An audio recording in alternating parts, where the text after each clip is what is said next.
What's the opposite of load management? Doing whatever whatever it takes to win a game, Doug. Yeah. That's it. Like you can't go with 7 or 8 guys all the time, but Yeah. you had to write them out. Yeah, I mean, I was close to looking. I thought the energy thing was an issue. I thought the emotions of the night took its toll a little bit. I just somebody said, how can you tell? Well, if you're not rebounding very well and not running to loose balls very well and not challenging shots very well, and I was super happy it was 5 at the half because it felt like it should have been about 20, right? And there was a noticeable lack of energy just in the locker room. So we just had to do what we had to do. We had to go to a few things, kind of reach into our bag of tricks there a little bit with some stuff to try to generate some turnovers and things like that. So I don't know. You got to just take them in this league when you get them, especially when you don't play that well. And they're pretty good. They're a really good rhythm offensive team. They're not easy to guard. Were the rings as big as you expected? Nope, they were bigger. They're pretty big. See them? Yeah, pretty big. What was the emotion on the night like for you? It was a lot more than I thought it was going to be.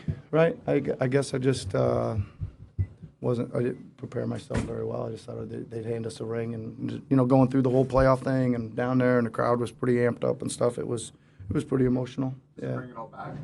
Yeah. Yeah, it does. It does, and it still does. I haven't really watched many of those games, but you're around enough and you see enough of the highlights, and you just like, man, that shot he hit and that shot he hit, and that it's really something. What did you put on the inside of your ring? I can't remember, but I'll check when I get back there. Probably expect to win, but I'm not sure. You're talking a lot about OG and how he's coming along. Obviously that Yeah. huge stop in regulation there. Yeah. What do you think of his overall? Good, right? I think you saw a little more skill level there with him, right? Tonight there's some drives, there's some couple moves here and there. So some of them still aren't the prettiest things in the world, but we don't really care. We're just trying to see if he can get it in the bucket, right? But I think there was some good catch and shoots, right? I know he only made 1 out of 4, but he took some good ones. Yeah, and he was playing D. That's a big guy, that we need to guard some good guards like that, and he did a good job. What do you make of what Fred was able to give you late in the fourth and in overtime? It didn't look like he was moving as well as he was. He got hurt on the end of the third quarter. That last play there, he hurt his ankle. He went back to the locker room, and you could see he was noticeably limping and off the ball. We had to take him off the ball, and it was close. Again, it was close. I just about yanked him out of there a couple times, and instead I decided to call a couple plays for him. Spot up shots, and he's got some guts, right? Got some guts. Made some big ones. Have you spent much time going into the season thinking about the coach's challenge and what caused you to use it at that time? I haven't spent a whole lot of time thinking about it, Eric. I'm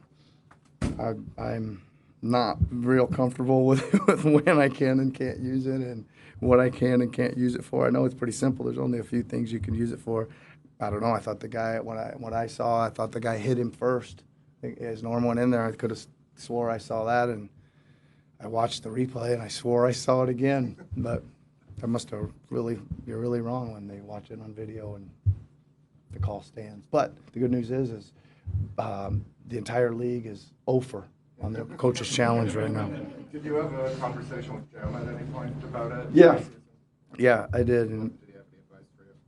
yeah, I mean, he tried to talk me through it and how to use it and when to use it and what to save it. I mean, I talked to him and he had some really good points, but my thought, kind of one of my thoughts on it was that I would on a 3-ball, like when they go out and they challenge and they call one, almost just asking our guys, did you touch him or not, and have the real talk with me. You gotta be honest, because I'm gonna burn a timeout. Don't say you barely touched him or whatever, because I thought that that would save a foul and possibly 3 free throws.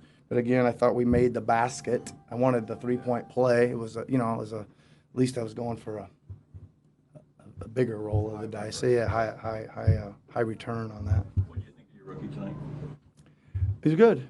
Yeah, he was good. I think he's what you see is kind of what he is right now. He's explosive. He flies in and grabs some rebounds. He had a bunch of deflections, and then he took probably a couple ill-advised shot, a little quick, right? But you know, again, he'll learn. But there's a lot of tools there, and I think the biggest thing is he competes. You know, he's got some in him. He'll fly around and go get balls and rebound and make plays and guard people, and you know, and that's a great starting point. And he's a vault-up shooter now. He can shoot the ball. So just gotta, you know, his percentage will go up if he'll take the right ones, right? Nick, how much of what we saw tonight is what you want in late game situations? Well, we did pretty good tonight, right? We were down 3 and we executed a play and hit a wide open 3. The last play of the game was almost what we wanted. We would have liked probably Norm to get that thing inside the 3-point line, right? It's something we work on, right? But the kid pressed up on the kid. I think it was Jackson was guarding one. I think it was Jackson was guarding him. Went up and guarded him. Really pressured him early on the catch because there was only 8 left, and he never really got it down to get it into that range.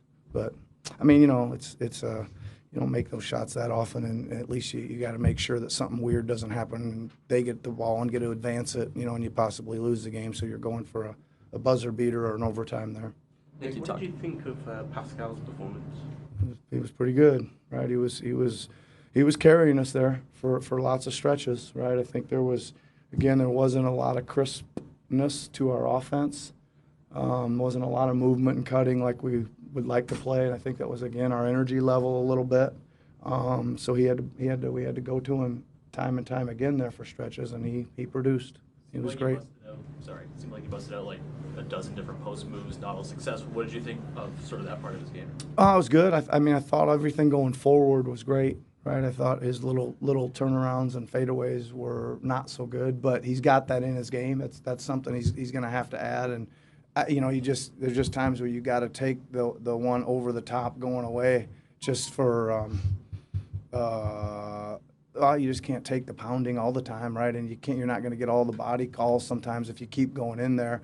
I thought he was fabulous at getting his own shot back tonight, right? He had at least 2 of those, maybe 3, where he threw it, got it, and then maybe even got an and one on a couple of them. So, you know, just kind of played relentless. Wasn't pretty as, you know, for him, you know, as totally dominating, but he put some work behind it and made it pretty dominating, right? Gasol didn't look his normal self. Is there anything bothering him? No, I don't think so. He's looked excellent in the preseason, right? He's really played well in the preseason. I just think that one of those nights he just didn't have a good one.